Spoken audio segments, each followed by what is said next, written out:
y actos en orden a esa esencia, se le llama materia y forma. La esencia entonces de la criatura corporal, la esencia misma, está compuesta de potencia y acto. Y esta potencia y acto se llama materia y forma. Primero aclaremos este concepto y después entremos en una cosa que va a ser un poco más amplia, pero que tal vez resulte de mayor interés para ustedes. El ser espiritual, del cual habíamos hablado en la clase anterior, tiene una esencia acabada, completa, terminada. Su esencia no está compuesta de materia y de forma, porque aquello que es, lo es de una manera definitiva y total, en acto.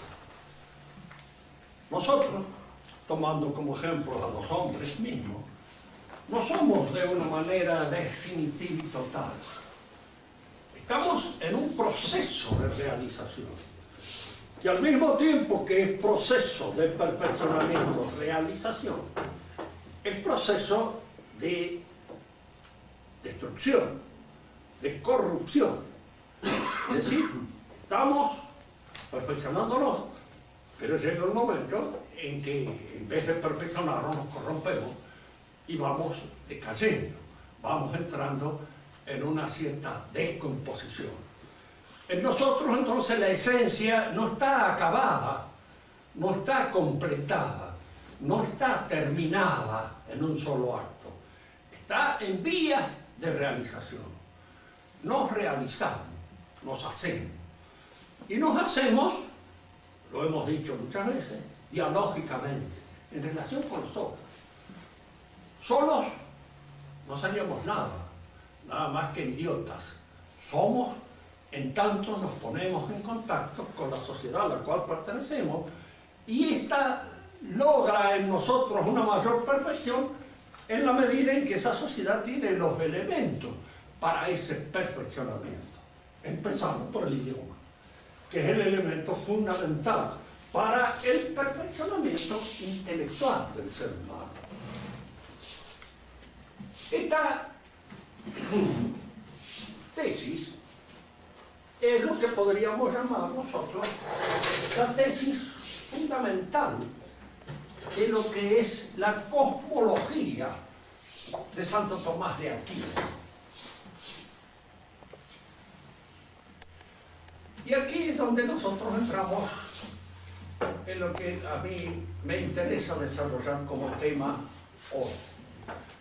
Porque es precisamente a partir de esta idea del cosmos cómo empieza a distinguirse, a diferenciarse la edad moderna, cómo empieza la edad moderna a separarse del contexto tradicional, tanto antiguo como cristiano.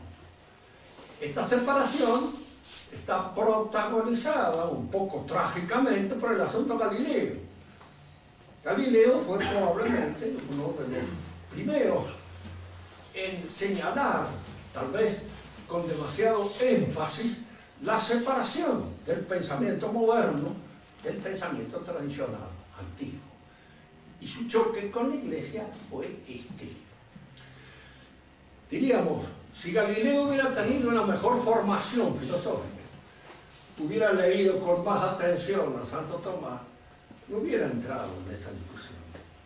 Y lo mismo podemos decir de varios de los que discutieron con él, no de todos, porque hubo algunos, como el cardenal Bellarmino, que sabía muy bien de qué es lo que se estaba discutiendo y qué era lo que allí se jugaba, porque Bellarmino tenía una formación tradicional, bien asentada, conocía su teología y conocía la filosofía aristotélica de Santo Tomás, y conocía por ende perfectamente bien en qué consistía la cosmología de Santo Tomás de Aquino y cómo era perfectamente posible concertar el pensamiento moderno con el pensamiento tradicional, porque eran dos visiones del cosmos diferentes, distintas. Pero esa nueva visión del cosmos que aparece incoativamente, recién iniciada en Galileo. No olvidemos que Galileo no sabía muy bien tampoco qué era lo que estaba defendiendo, porque no tenía todavía la prueba. Él tenía la intuición, tenía el barrunto de que allí se estaba tramitando un pensamiento que en la medida en que fuera a surgir, en que iba a aparecer con todas las características de una cosa bien fundada, iba a cambiar, diríamos así, el pensamiento tradicional, antiguo. Galileo creía, y en esto estaba profundamente equivocado, que la nueva cosmología destruía la cosmología o la interpretación que del mundo se había hecho Santo Tomás. Y al destruir la cosmología de Santo Tomás, destruía también el fundamento defensivo de toda la teología que está precisamente en la ontología y la metafísica. Eran católicos, no querían destruirlo, querían transformarlo de alguna manera, de modo tal de que el pensamiento católico se adaptara al nuevo pensamiento, porque él creía, en cierto modo, y en eso estaba perfectamente errado, de que la ontología tomista era una cosmología en derrota, una cosmología obsoleta, una cosmología caída. Y entonces había que reemplazar eso por una nueva. Vamos a tratar de interpretar entonces, para edificación de todos nosotros, esta nueva cosmología que surge en la época moderna y que va a tener no solamente una gran influencia en el desarrollo de la cosmología propiamente dicha, sino en el desarrollo de todo el pensamiento moderno, que cambia y se modifica y se constituye de una manera completamente distinta al pensamiento tradicional y antiguo. Este pensamiento moderno es lo que en la actualidad se discute también de alguna manera como fundamento de eso que se llama la posmodernidad, tan de moda. Que eso que nos decían, ¿qué piensa usted de la posmodernidad? Yo me acuerdo que le he dicho siempre a los alumnos, no pienso nada. En alguna medida le digo, no me afecta a mí. Yo me ocupo de la posmodernidad como un médico se ocupa de una enfermedad sin contagiarse, si es posible. Porque lo fundamental es no contagiarme. Estudiarla, considerarla, verla. ¿Qué es? ¿Cómo se configura? ¿De qué manera se articula? ¿Cómo se realiza ese pensamiento? Y luego decir, bueno, a nosotros no nos afecta. Para nosotros esto es una viaraza, un desvío del pensamiento moderno, nada más. Tomemos la cosa con los antecedentes necesarios como para poder entenderla. Tanto en el pensamiento antiguo como en el pensamiento tradicional cristiano, la ciencia es siempre la captación de un orden, diríamos, para establecer claramente esto. Si yo veo, observo un hecho, no tengo conocimiento científico de ese hecho hasta que no lo coloco, lo ordeno en relación con otros hechos de la misma especie y que configuran junto con él un orden, un ordenamiento. Si esto se entiende, y en cierto modo recién logramos la comprensión, diríamos, científica de un hecho, cuando lo consideramos en relación a los otros hechos de su misma especie, captar cuántos órdenes reconocía el pensamiento tradicional en la realidad. 4. Los que se llamaba el orden teórico. ¿Qué quiere decir teórico? Ustedes mismos, si observan la palabra, verán que en el principio es teo, que es Dios. Dios. Teoría se llamaba también, entre los griegos, diríamos, a esa suerte de danzarina que iban delante del Dios, lo precedían, iban bailando, danzando, para acompañar al Dios. A eso se llamaba también teoría. Pero la palabra teo está apuntando al origen. El orden teórico es el orden que Dios o el logos pone en las cosas. Una ciencia es teórica cuando considera un orden que nos es dado a nosotros, que está en la naturaleza de las cosas, que está dado allá y al cual nosotros tenemos que considerar, no que realizar, ni que, diríamos, perfeccionar, porque tiene su perfección. El conocimiento de una cosa teórica está adecuado a lo que eso es, y nada más. Y lo que eso es nos impone su condición a nuestra inteligencia. La palabra teórico, porque entre nosotros la subversión del lenguaje se produce a través de todos estos cambios. Porque estos cambios que primero se dan en el orden puro y exclusivo de la inteligencia, posteriormente se expanden al lenguaje. Así, por ejemplo, no es difícil oírle decir a un estudiante de ciencias políticas que vamos a estudiar teoría política. Yo me he cansado de decirle, no hay teoría política. La política es praxis, es práctica, y ya vamos a explicar qué es. Pero no es un orden que esté hecho por Dios y dado en la naturaleza de las cosas. Entonces no hay ciencia teórica, como no hay teoría del arte. Llamémosle una reflexión filosófica, si ustedes quieren, muy bien.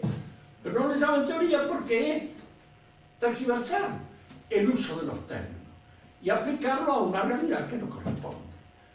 ¿De dónde nace esa tergiversación? Fundamentalmente del marxismo.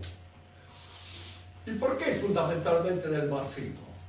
Porque el marxismo es, si se quiere, aquello en donde todo este movimiento intelectual moderno culmina y explota. Hace ¡pum! Y se termina. Después del marxismo nos hemos quedado sin otra cosa que inventar por el momento. Tanto que los viejos marxistas están en la posibilidad de ver si reconsideran nuevamente sus problemas y los plantean de una manera más adecuada a las exigencias que el mundo le impone. El orden teórico es el orden que está en las cosas. Y las ciencias teóricas son aquellas ciencias de la naturaleza.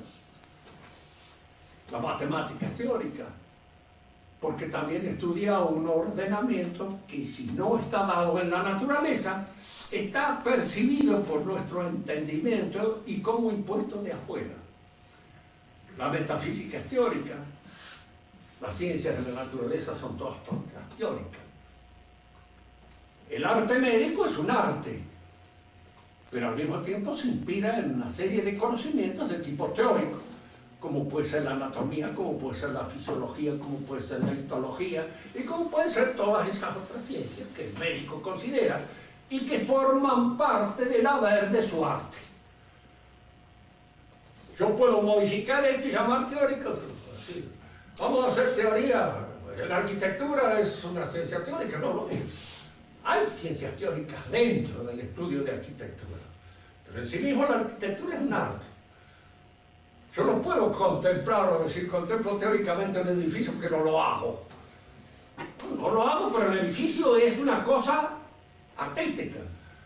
Es, en lenguaje griego tradicional, antiguo, poética. Es una realidad poética. Y una realidad poética no es una realidad teórica. Luego no lo puedo considerar teóricamente, sino poéticamente, porque esa es la consideración que se adecua a esa realidad. El orden teórico es el orden establecido por Dios en las cosas. Culmina este conocimiento en la teología, que sin embargo dicen los teólogos con toda razón, que es teórica y es práctica. ¿Por qué puede ser teórica y práctica al mismo tiempo? porque es un conocimiento que tiende inevitablemente a ordenar nuestra conducta hacia Dios. Es un conocimiento que en sí mismo tiene la intención de ordenarnos por el saber. Porque fíjense una cosa, uno no puede saber de ciertas cosas si no se prepara para la contemplación. Y la preparación para contemplación es siempre una preparación moral, práctica. Hay ciertas virtudes que si uno las posee, le permiten ver ciertas cosas. Y si no posee esas virtudes, hay ciertas cosas que se le escapan, se ven. Muchas veces pongo de ejemplo a los alumnos. El que se limpie, el que es limpio sabe el valor que tiene la limpieza, pero el que no es limpio no lo sabe. Tanto que podía decir, como le decía ese atorrante al otro, si ahora hasta te pagas, como diciendo, has caído en lo peor que se puede caer, que en el arte de peinarse, o de bañarse, o de estar limpio. El que no lo ve no lo entiende. Y hay muchas cosas que se entienden solo en la práctica, ejerciendo la práctica. Hay entonces un orden teórico, fundamental, porque es el orden establecido por Dios. Y es el que está en el principio. Sin el conocimiento de ese orden, los otros órdenes no pueden realizarse. Ya vamos a ver cómo. Un segundo orden es el orden práctico, del cual hemos estado hablando recién. La palabra praxis entre nosotros ha cobrado también una serie de significaciones que las desvirtúan, las sacan de su quicio. Los marxistas la usan bien, porque hablan de la praxis política. La política es praxis, como lo es la ética. Ya vamos a ver en dónde no hacen bien, en dónde se equivocan, en dónde llevan. ¿En qué consiste el orden práctico? En el ordenamiento de nuestros actos voluntarios en función de un fin, de una finalidad. Esos actos voluntarios sufren todo un ordenamiento a través de las virtudes, que son las fuerzas que la voluntad pone para sujetar las apetencias y ordenarlas hacia el fin que el hombre se propone. A veces explicando estas cosas a los alumnos, que siempre están un poquito buscando la manera de fin de zafarse. Y pero todo el mundo tiene las mismas virtudes, todo. Y el que asalta un banco tiene las mismas virtudes que el que asalta y no tiene más remedio, las tiene que tener a su modo. El fin es malo, está por asaltar un banco, pero para asaltar un banco tiene que tener prudencia, tiene que tener coraje, fortaleza, tiene que tener templanza. ¿Y por qué esa templanza? Porque si se queda mirando las piernas de una de las chicas que está en el banco en el momento que están asaltando el banco, termina.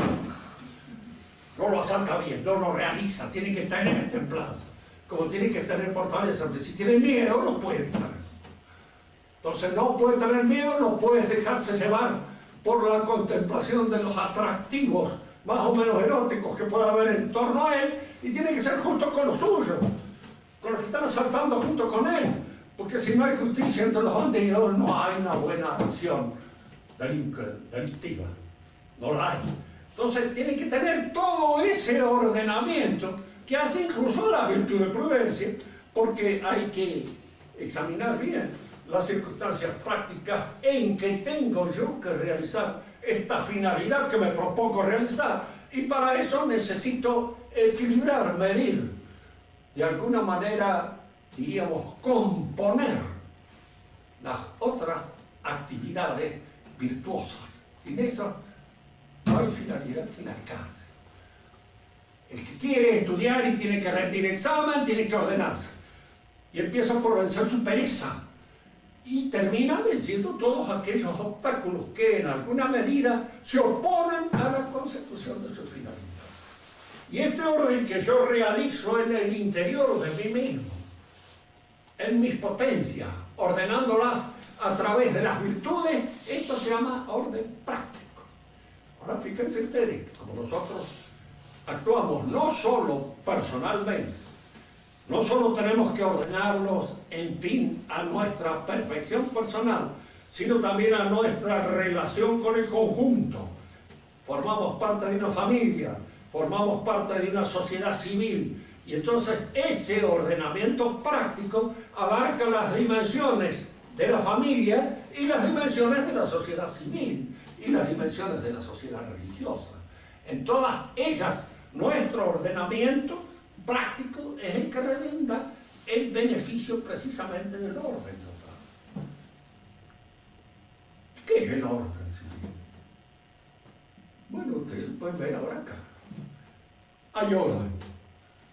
¿Por qué hay orden? Porque cada uno de nosotros hace lo que debe hacer en función del fin que nos hemos propuesto, escuchar esta clase.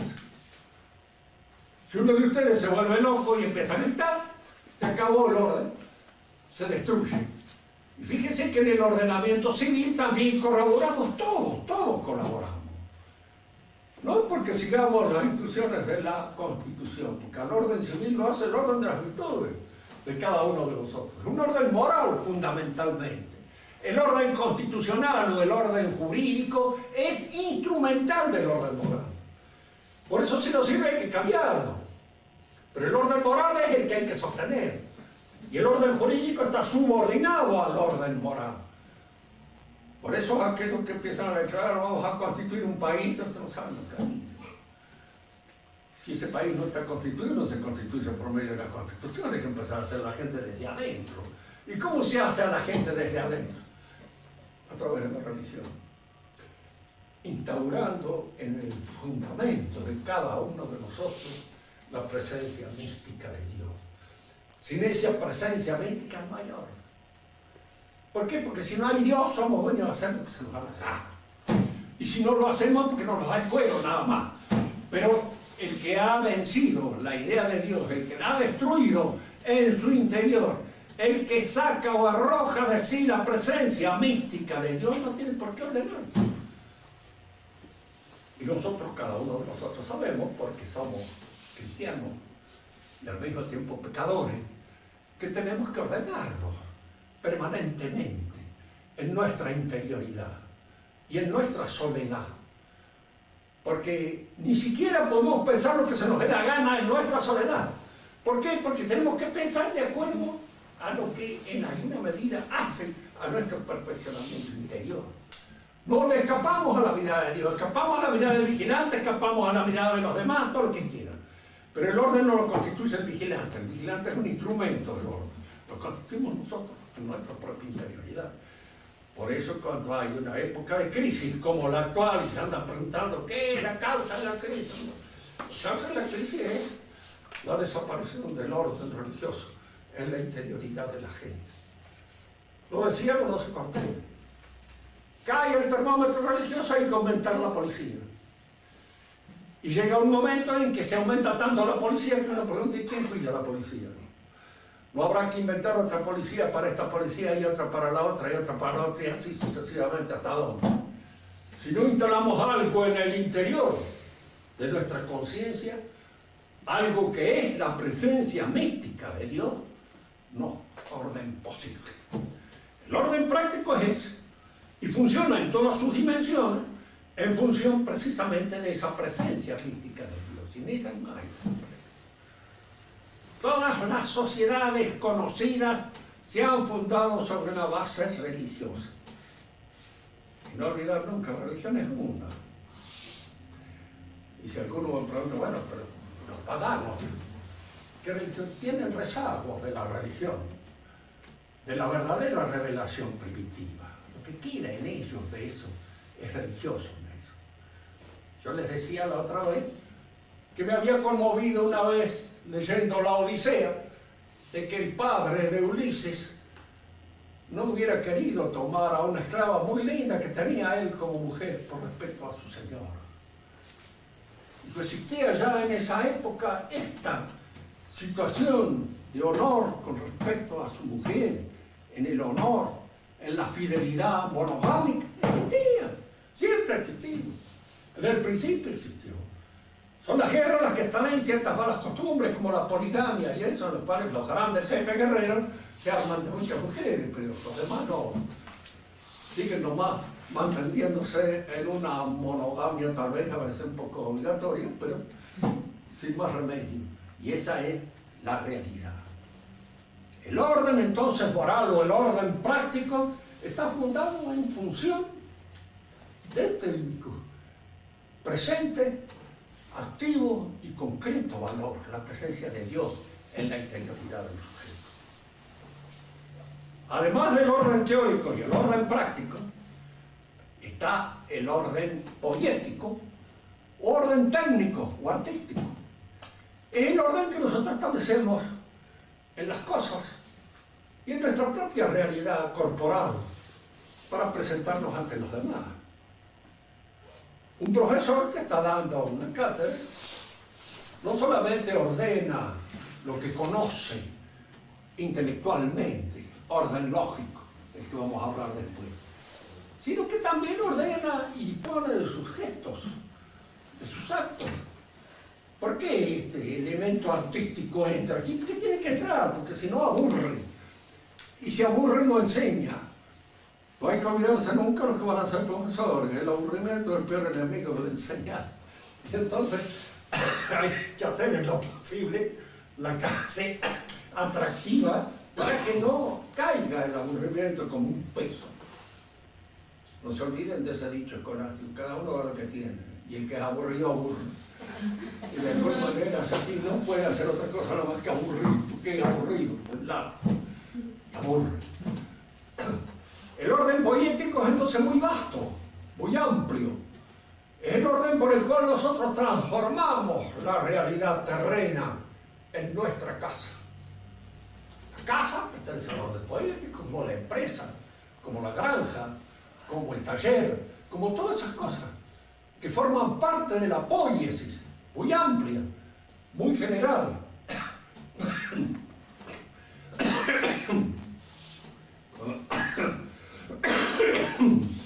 Conviene insistir en esto porque es este orden el que posteriormente se va a imponer sobre los demás.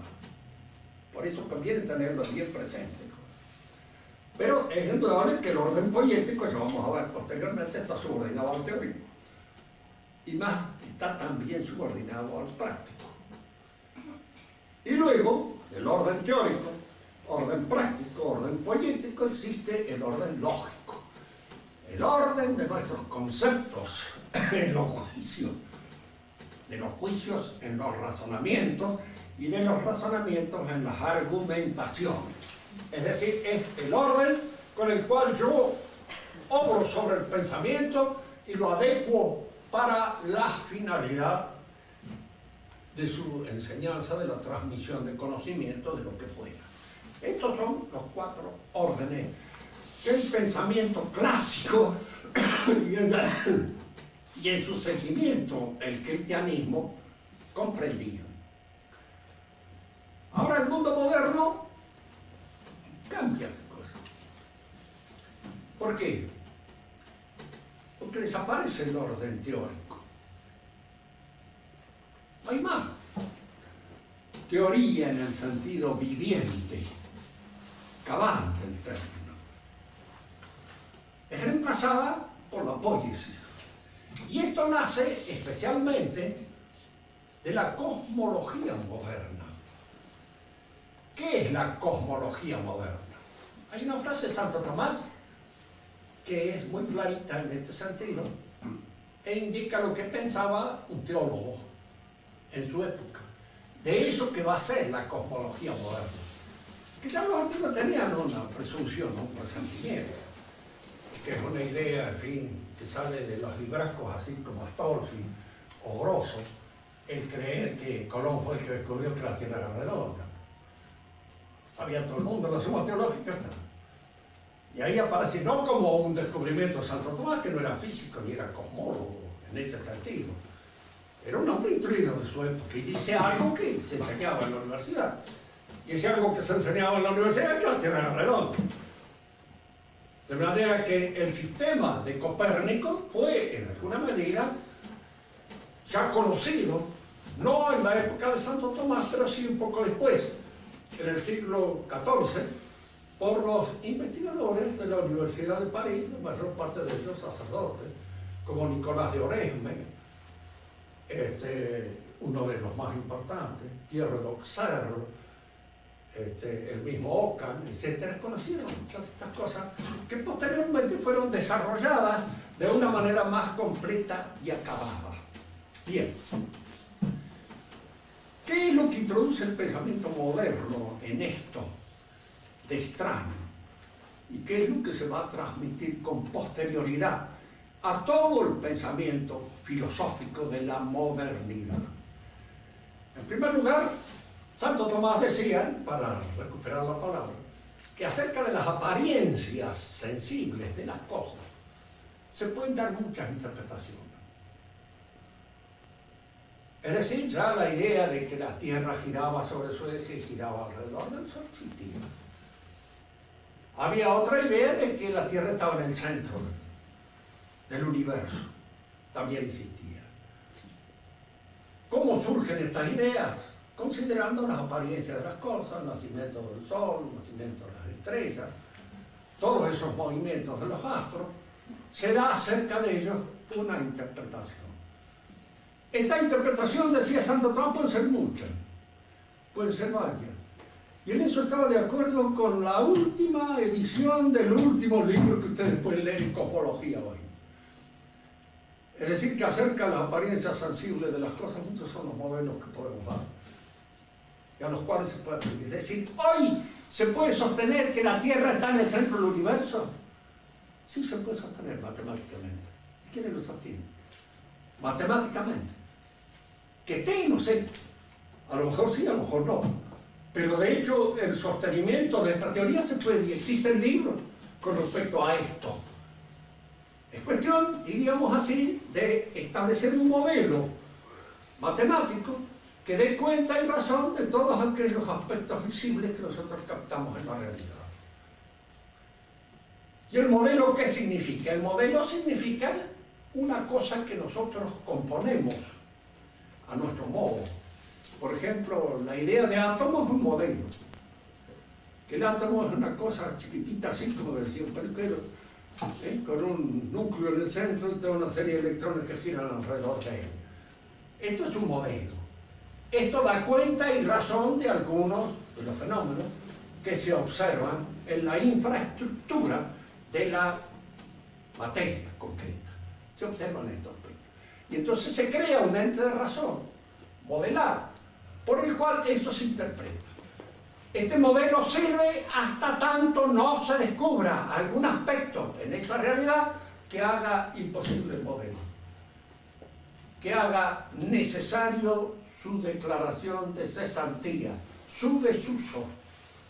Fíjense que el modelo de Newton sirvió durante mucho tiempo, hasta la época en que aparece Einstein y concibe otro modelo para dar una interpretación del universo.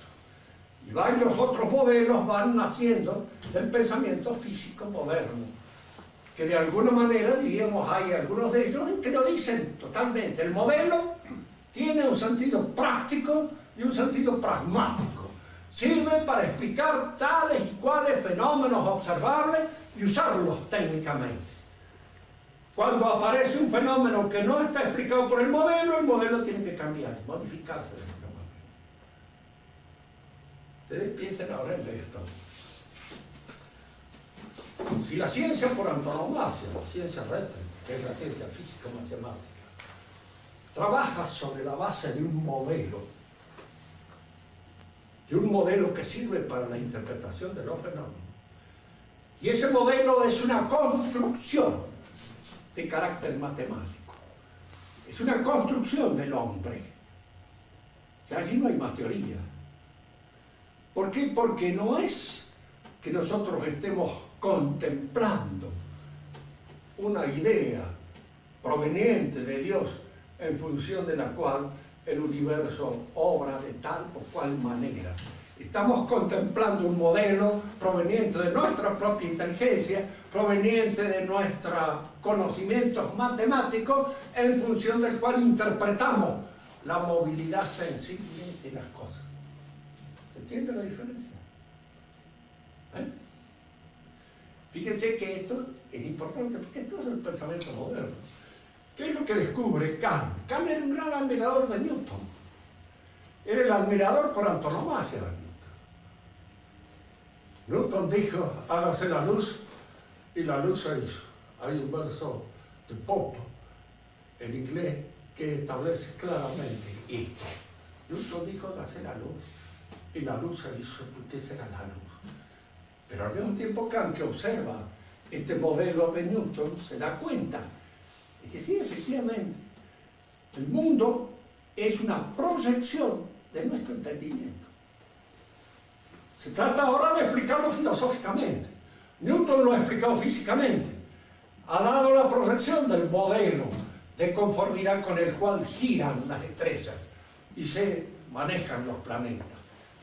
Kant va a dar la configuración, diríamos así, filosófica, de cómo obra el intelecto en el acto de producir, de modelar al universo.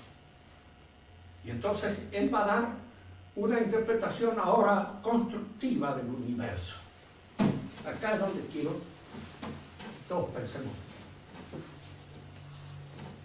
Para Aristóteles, para Platón, para Santo Tomás, conocer teóricamente la realidad era ponerse en contacto con la inteligencia divina que la sostenía, con su pensamiento y con su voluntad.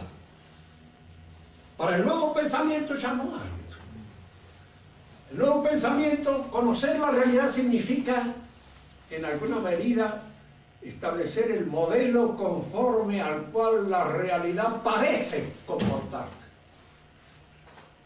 Y se comporta en la medida en que no descubramos algo que nos haga necesario cambiar el modelo. Si esta es la ciencia rectrix, la ciencia que inspira el pensamiento de todos los filósofos y de todos los filósofos políticos de la época. Marx fue un gran admirador de la ciencia física matemática. Lenin lo fue todavía mucho más. ¿Qué trae esta ciencia para poder cambiar nuestra visión ahora de la realidad humana? Porque ahora se trata de eso. ¿Por qué los hombres no andan bien en sociedad? ¿No habrá un modelo social en función del cual la sociedad termine con todos los conflictos que provocan las pasiones, que provocan la existencia del pecado en el orden social? No podemos llegar a un pacto, a un contrato social, a un orden jurídico que establezca definitivamente la marcha del orden social. Lo que se propone Rousseau. Con anterioridad a Rousseau, Hobbes ve esa posibilidad. Locke también. Todos los pensadores modernos están influidos por la idea del modelo. Y este modelo es ahora aplicable al orden social. Es decir, se trata de ver cuál puede ser el modelo de sociedad que conforme a las instancias, a los movimientos del hombre, pueda configurar una sociedad perfecta, acabada, en la que no haya conflicto, en la que no haya ya más poseedores, desposeídos, etcétera, etcétera, y todas estas otras cosas que constituyen lo que podríamos llamar el ámbito de todas las discusiones y de todos los conflictos de la sociedad. Inspirados en los modelos de la ciencia física matemática, surgen entonces los modeladores de la ciencia política. Pero acá hay una cosa que bien van a hacer surgir dos ciencias que nacen de esta mentalidad. Primero hay que ver a la gente, estudiarla, cuáles son sus motivaciones y cuáles de esas motivaciones son aquellas que podemos dirigir para la constitución del modelo, para hacer efectivo y posible el modelo que queremos. Fíjese que si usted le pregunta a cualquier personaje común, no necesita ir a ninguno que esté pensando seriamente, ¿por qué en nuestro país no actúa la democracia? Porque todavía no estamos preparados para eso. No estamos preparados. ¿Qué necesitamos? Educación. Hay que educar al soberano. ¿Y qué significa educar al soberano? Prepararlo para el modelo, hacer que entre en el modelo, hacer que de alguna manera configure su actuación para el modelo. Pero para que configure su actuación para el modelo, yo debo actuar sobre los ciudadanos. ¿Y cómo actúo sobre los ciudadanos? La psicología, la sociología, son dos ciencias inventadas últimamente y de alguna manera en función de la institución del modelo. ¿Por qué? Porque la psicología es aquella que estudia las motivaciones del hombre. En el modelo democrático, diríamos así, consumista de nuestra sociedad, ¿cuáles son las cosas que pueden venderse? ¿Y por qué se venden tales y cuales cosas? ¿Se puede utilizar el sexo como un elemento de promoción comercial? Es lo que se hace. Si se quiere dar una camisa, ya está, el señor que se va a poner esta camisa y detrás la que acaba de conquistar con la camisa. Se ve allí la figurita. Si usted quiere lograr estos éxitos, compre esta camisa, realice tales o cuales cosas. Entonces, todo está en función de la provocación de esta, diríamos así, multitud de apetencias. Platón conocía esto. Y él habla de la sociedad henchida de deseos, que es la sociedad democrática de la época de ellos. Esta sociedad henchida de deseos es esa sociedad que es manejada desde el gobierno, precisamente por el conocimiento de las motivaciones que imponen esos deseos y que satisfacen esos deseos. La gran discusión entre norteamericanos y rusos en un momento determinado era esa. Estaban de acuerdo en casi todo, pero había una cosa en la cual no estaban de acuerdo. Los rusos utilizaban el miedo. Fíjese que el miedo es una de las pasiones más tremendas y más fáciles de manejar. Si usted asusta a una muchedumbre y la tiene suficientemente asustada permanentemente, la maneja con facilidad. Para eso están los alcahuetes, los correveiniles y toda esta gente que de algún modo asusa las instancias del miedo. Y usted sale al encuentro de esto provocando tales o cuales movimientos para hacer que el miedo de alguna manera concurra a la realización de su modelo político. Es el miedo. Los norteamericanos le decían sí, pero hay una cosa, el miedo no compra, hijo. El tipo que está asustado no piensa en vacaciones, ni siquiera piensa en las mujeres. Empieza a desinteresarse de todo, no le interesa nada más que el trago, olvidarse de que tiene miedo. Y en un momento determinado, diríamos, claro, viene la vodka, viene esto, y de ese modo se olvida de que existe el temor, de que hay un temor constante. Entonces van evitando y ustedes están destruyendo en el fundamento, el motor que maneja la sociedad de consumo. Porque el miedo lo destruye, lo paraliza, lo rompe, asusen los apetitos, sí, todo. No dejen que ningún apetito deje sin controlar, sin manifestarse. Que las mujeres, que todavía, que la castidad, eso mire, nosotros con los elementos anticonceptivos terminamos con la castidad de una vez para todo. No existe más, no hay más castidad. Ahora todo el mundo son, diríamos así, cualquier cosa, él puede manejarse a su antojo y hacer lo que quiera. Y esto compra, porque todo eso trae gastos en cosas, en elementos que se usan para la promoción del deseo, para la promoción del erotismo, para la promoción de todas esas apetencias. Señale a los hombres que quieran cada vez más máquinas, cada vez más esto, cada vez más el otro, entonces ustedes los tienen trabajando todo el día en esa rueda incansable para poder mantener su casa en un estado más o menos, diríamos así, de gastos que permitan el consumo de lo que es esencial. Y el hombre que no está en ese modelo, pienso en el poeta de Rapin, norteamericano, se hizo fascista y destruyó el modelo norteamericano. Lo encerraron en una jaula primero, en Italia cuando lo pescaron, y después lo metieron en un manicomio, como es lógico. ¿Por qué? Porque el manicomio estará allí, los psiquiatras, que lo acomodan al modelo.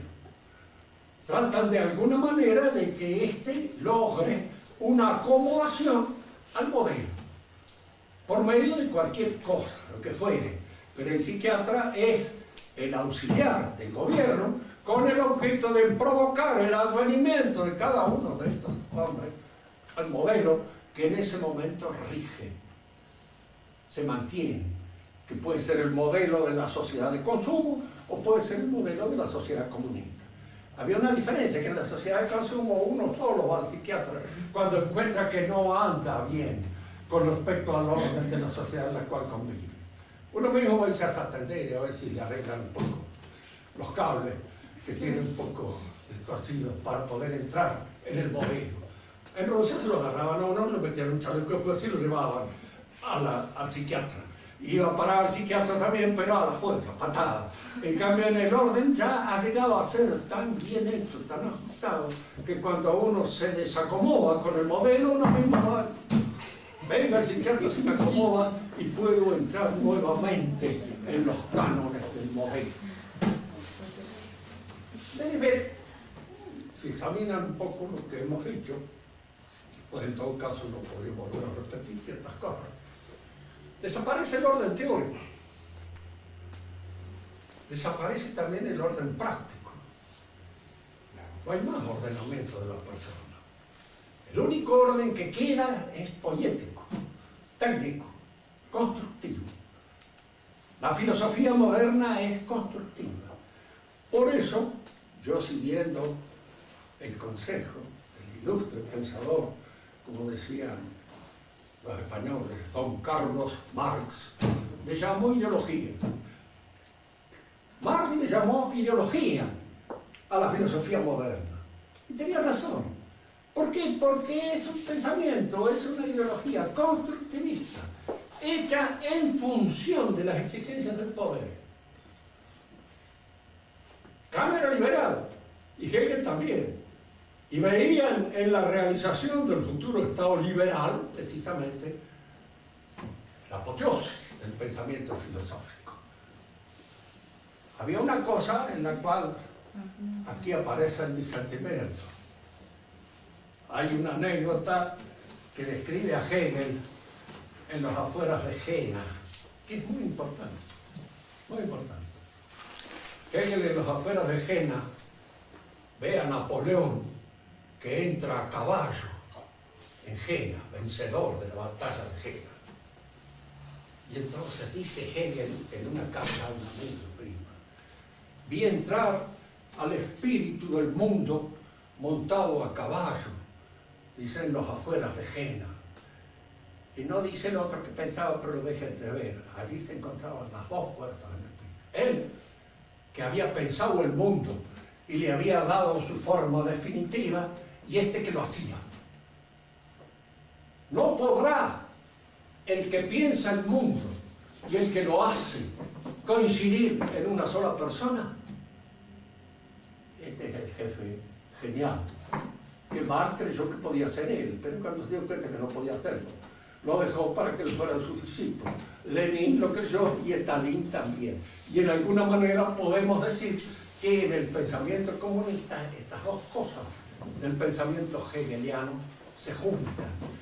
El que conduce la historia, el conductor de la historia, el conductor de la marcha de la revolución, es al mismo tiempo el gran pensador, el gran cerebro.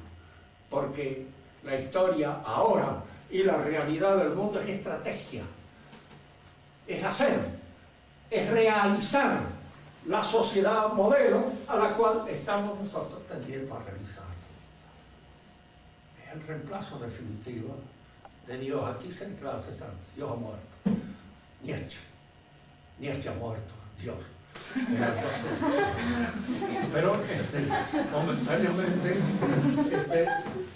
el hecho de que Nietzsche ha dicho que Dios ha muerto estaba perfectamente claro en este pensamiento moderno, que es pensamiento político. Yo le decía, para Marx, claro, volviendo a eso que decíamos recién, teoría, praxis. La praxis es la acción. Y la teoría es la meditación del modelo sobre el cual y conforme al cual se va a actuar. Entonces, así es fácil decir, la teoría está subordinada al modelo. Yo le pregunto al comandante que si él imagina cómo hacer una construcción o una casa, lógicamente tendrá que decir, tiene que ser posible que la hagamos. Porque si no es posible, es una cosa puramente pensada e inútilmente pensada. Si praxis es la construcción de la casa, esta praxis debe subordinar el modelo, porque el modelo debe ser posible de hacer, posible de realizar, y entonces está subordinado a la praxis. Pero yo estoy llamando praxis a una cosa que no es praxis en el sentido tradicional del término, que es poiesis, y estoy llamando teoría al modelo de la poiesis, que no es teoría tampoco. Y acá donde aparecen tergiversados los términos. Y ahora uno a veces cree, ¿no? Sé yo. En filosofía lo que ayuda mucho es el buen sentido común. A mí me ha ayudado mucho en filosofía un poco mi condición paisana, el haberme creado en la realidad en el campo, porque entonces uno ve las cosas como son y no se emborracha con palabrerío absurdo y que hacen perder de vista lo que es real, concreto. Nació la teoría, vivió la teoría, contempló la teoría. Sí. Muy bien. Si ustedes quieren hacer alguna pregunta para que hagan las fuertes, porque no sé por qué me está fallando el aparato. Cuando me falla el aparato, fallo yo. ¿Qué hora es? Las 9. Ah, está bien. Este personaje es Ras. ¿Cómo? Es Ras, este norteamericano. Es Rapam. Es Rapam. ¿Cómo puede explicarlo? Después que lo sacaron de Italia, lo metieron en un manicomio donde estuvo 12 años. Cuando salió del manicomio se volvió a Italia, donde terminó muriendo allí en Italia con una hija de él, que no lo volvió a Italia. Ahora, claro, está bien, los norteamericanos dicen que lo metieron en el manicomio para los fusilar. Porque él era norteamericano. ¿Eh? Él era norteamericano. Y se había ido a Alemania. Alemania. Estuvo en Italia, con Mussolini. No era nazista, era fascista. Hay que hacer la distinción, porque los nazis fueron racistas y los fascistas no lo fueron. Fueron por contagio, tuvieron más remedio que seguir la indicación de Hitler, cuando se unieron a él, pero no lo eran. No está en la índole del italiano el racismo. Como no está en la índole del español, entonces somos razas muy mezcladas. ¿Qué raza es? No sabemos ni de qué raza son. El segundo así, no. Son aquellos que tienen una modalidad así muy clara, muy evidente. Entonces, ¿alguna pregunta?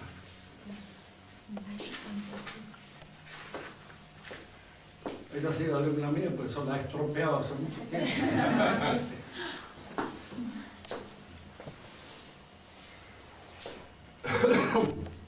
Clarita, tenés la obligación moral. Toda la sociedad ahora es un modelo, ¿no es cierto? ¿Cómo? Que toda la sociedad ahora está fundada en un modelo, ¿no es cierto? Pero nosotros, ¿dónde estamos? O sea, ¿cómo hacemos con ese modelo? Mira, vos lo oís acá rápido leer, incluso en boca de algún tarado como puede ser Alfonsino Menem, que hablan del modelo de hombre argentino que van a para crear un modelo de indudablemente se trata simplemente de enredar las cosas, pero tienen eso en la cabeza, lo tienen en la mente, está en la cabeza de ellos, esas cosas trabajan. Indudablemente en ciertas cabezas trabajan poco, y no con excesos así pedagógicos, pero trabajan. Y está ese modelo conforme al cual se quiere hacer. Incluso todos los demás por ahí caímos en esas cosas. Sí, hay que cambiar el modelo. En realidad el hombre es una realidad teórica, ya por Dios, que hay que estudiarla y considerarla teóricamente. No en función del modelo de lo que yo quiero, sino en función de lo que el hombre es. Y es de acuerdo con eso. Y lo que el hombre es Es muy difícil modelarlo desde afuera. Hay que buscar la forma de hacer, digamos, que se desarrolle de la manera más perfecta posible, dando todos aquellos elementos que hacen. Pero, fíjense, los hombres somos todos desiguales. Usted suelta una carrera y los más ligeros van a la cabeza, de entrada, ¿por qué? Seguido. Usted no puede jamás en una sociedad pensar de que todos son iguales, porque es absurdo, ridículo. Y va a cometer una serie de enormidades, como aquel que piensa que todos los pies son iguales y hace un zapato de la misma forma para todo el mundo. Hay gente que no puede ni caminar. Sucede eso, lo mismo. En una sociedad política siempre va a haber desigualdades. Y esas desigualdades, ¿dónde se presentan? A través de la historia, por el trabajo, por los actos, las cosas que se realizan, gente que sobresale. Y fíjense, el que sobresale generalmente tiende a hacer que sus hijos tengan mejor punto de partida que él.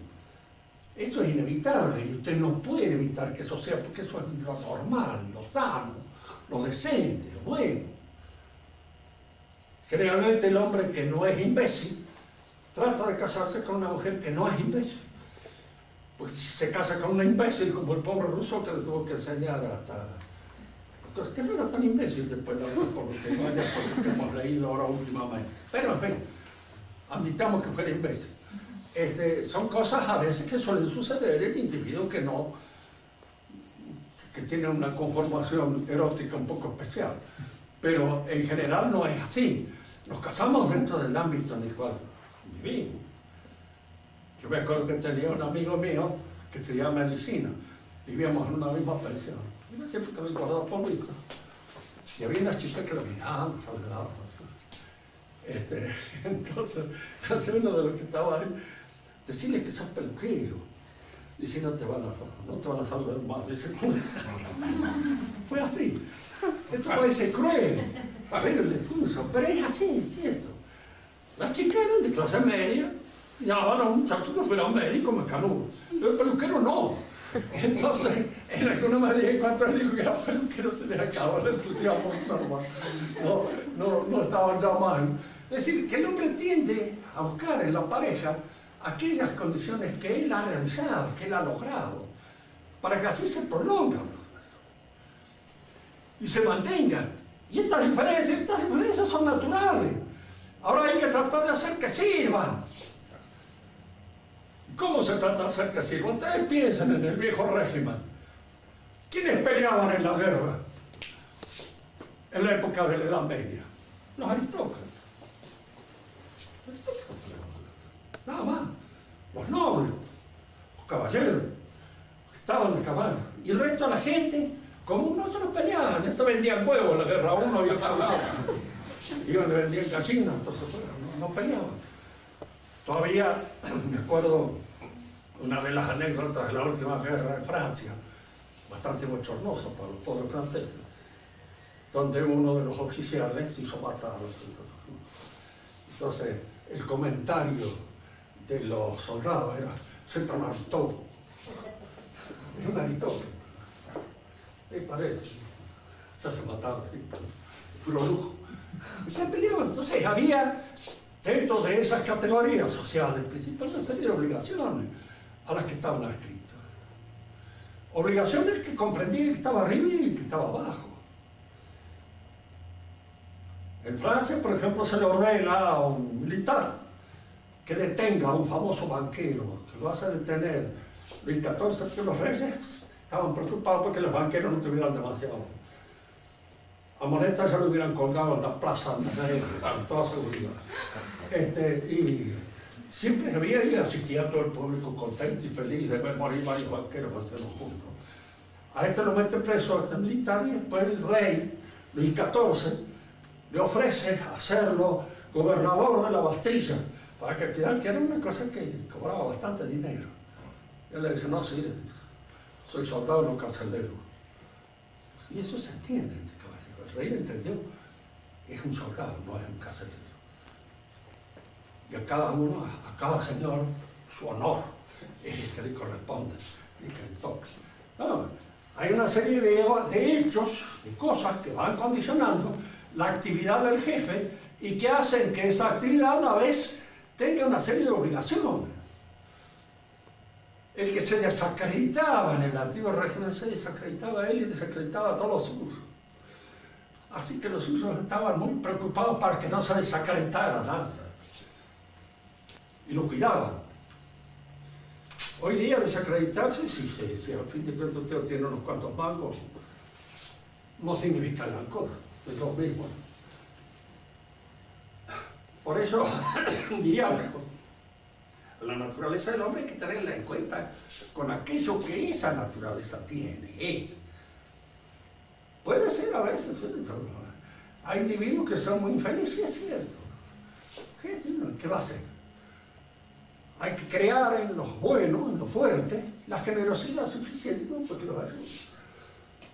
Que les dé la mano. ¿Por qué? Porque de otra manera están fritos. Yo me acuerdo que había un gallego que trabajaba en casa, era terriblemente sensato, era casi analfabeto, pero sabía bien. Y una vez lo querían convencer del comunismo. Le dije, no, pues no, hombre. Todos los días salen 10 de su casa, 9 son vivos, se encuentran y el negocio está hecho para el vivo. Y los 11 quedan en el aire. Dice, eso será así siempre, con tu comunismo, sin tu comunismo y con lo que sea. Dice, y felizmente siempre va a haber más onzos que vivos. ¿Por qué? Entonces decía una expresión muy fea, que las onzas es la primera que se queda embarazada. No decía con otras palabras bien de gallego, pero